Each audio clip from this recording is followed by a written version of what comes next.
what it's all about. Yeah. So it seems like acting was the thing that spoke to you most. Where did you channel this acting energy? Was it a play first?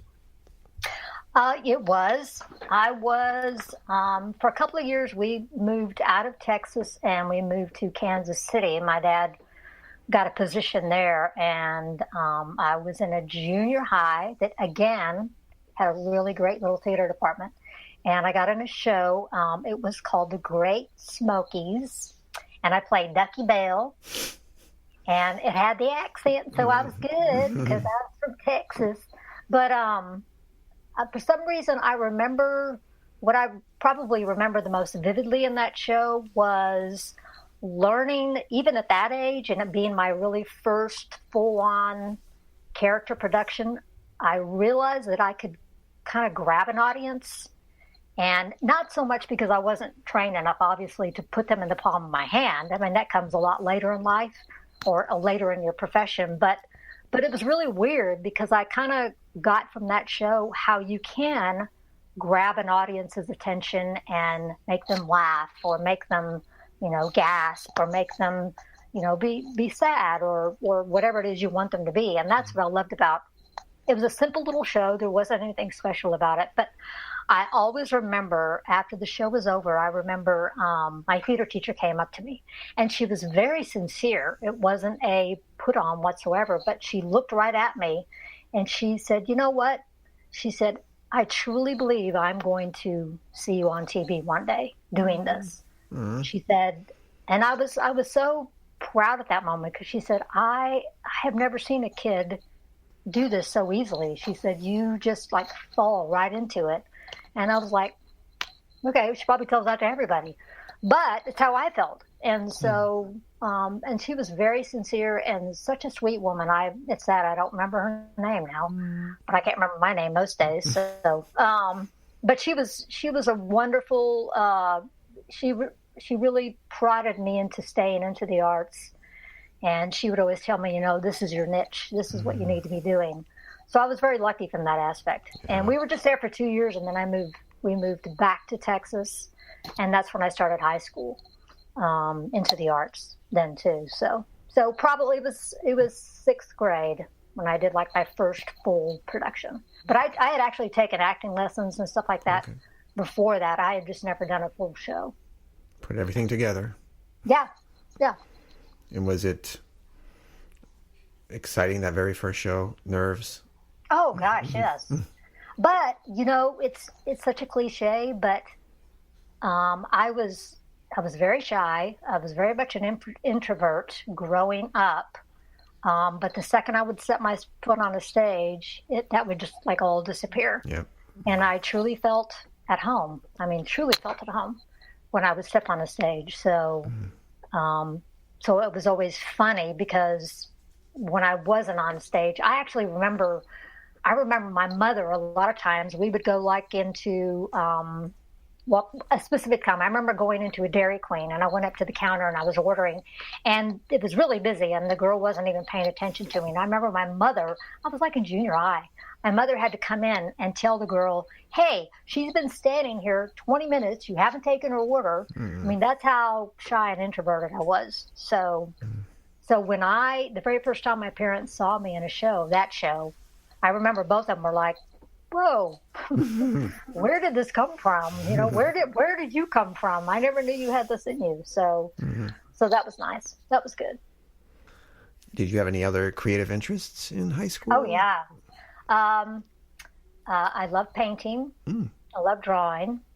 My grandmother was a beautiful writer. She wrote a couple of books, and she let me do the artwork for her books. Wow. So I love to draw. I love to paint.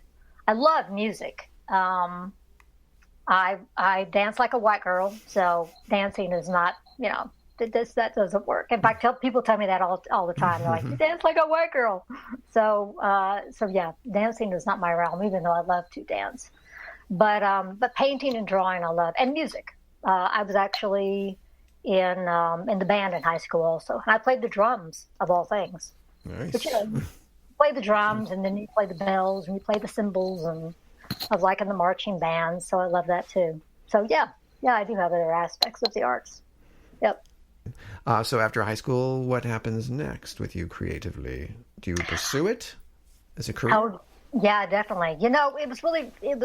It was sad because nobody in my family is in the arts. Nobody. I had two sisters, and my parents, and I was the only one that pursued the arts. And I always remember going to my father, who was very much a businessman.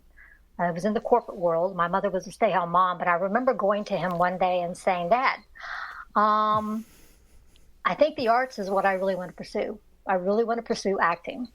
And I had, all through high school, I had been in theater all 4 years, had what was like the president of the theater club, president of the thespians, president of our theater class. We had a huge theater class too, and I did very well as far as the shows were concerned. So I just knew this is what I wanted to do, to pursue as a profession. And I remember the day I told my dad, he just looked at me and he was like,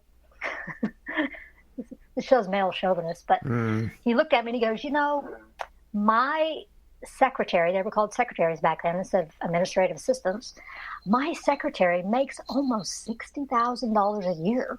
Wouldn't you like to do something like that? I mean, wouldn't you like to learn how to, type? And I remember just looking at him like, I know you're not serious. You can't. That's unbelievable. And he was actually hurt for the fact that I would pursue something like the arts. He never dissuaded me from it, and neither did my mother. They both loved coming to my shows. They were always very supportive as far as that was concerned, but they didn't understand the arts. I mean, they'd never been in it.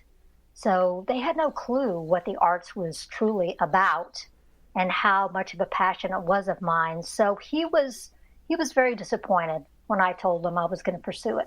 But it was okay because I got a scholarship in it. So, but I got actually several scholarship offers, but I ended up going to a little bitty school in East Texas because I visited, I did a summer camp there, and I loved it. I loved the atmosphere of it. It was a very small college. It was not, it's not even around anymore. Oh, wow. It was actually called I always thought they said lawnmowers, but it's Lawn Morris. And it was a little bitty college in East Texas. But they had the most incredible theater department, and they had some well-known names come out of this little bitty school.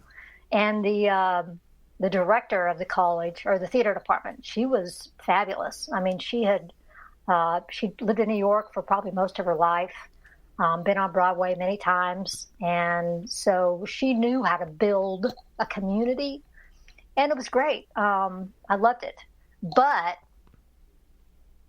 I went 1 year there. Loved it, did fabulous. And now I'm 18, probably almost 19, and I meet this guy who's a basketball player and fall head over heels in love. You know how that goes.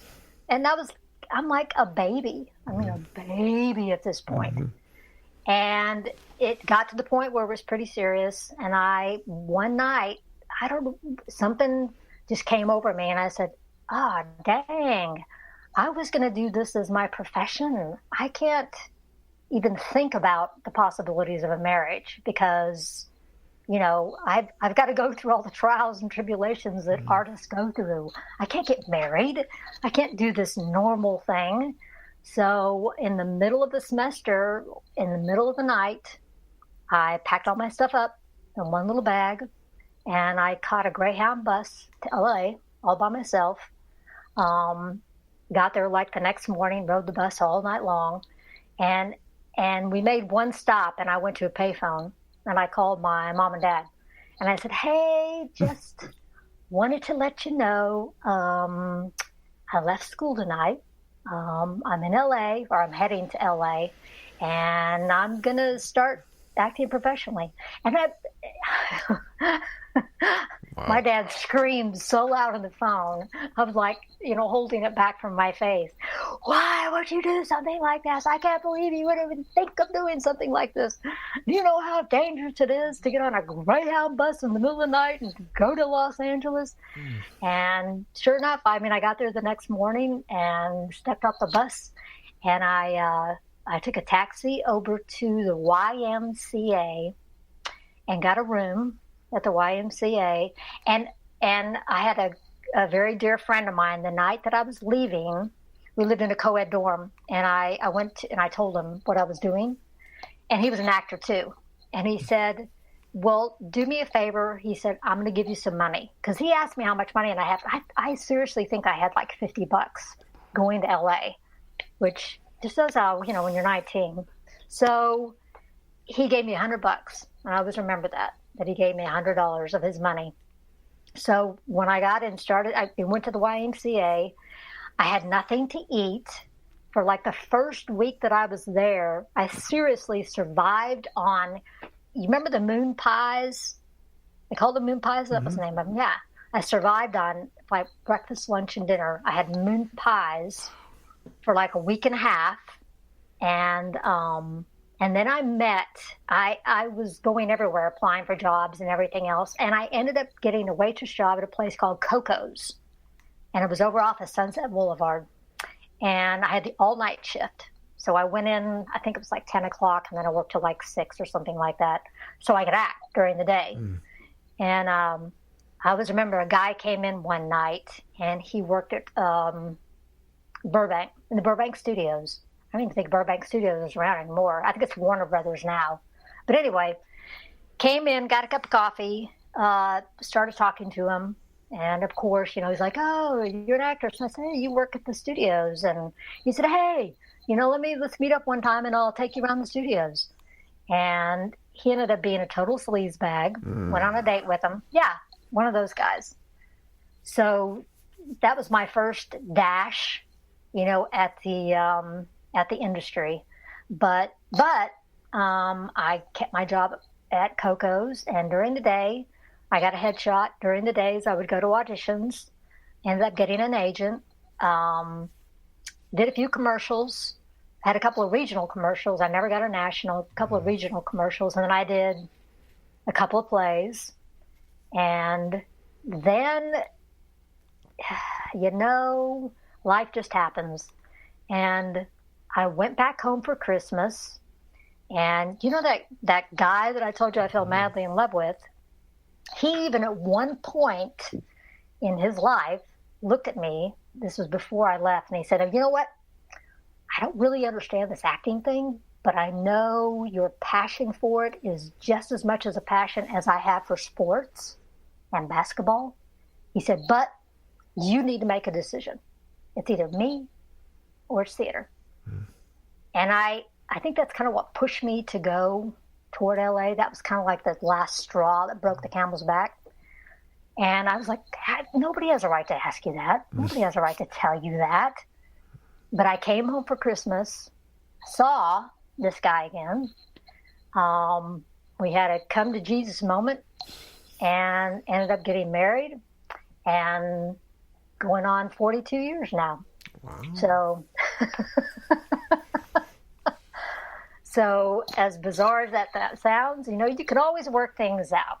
So, and he, whenever I tell that story, especially when he said about, hey, it's either me or theater, he'll just look at me like, he said, Laurie, I was 19. I was stupid. I was immature. I realized I had no reason to ask you that whatsoever.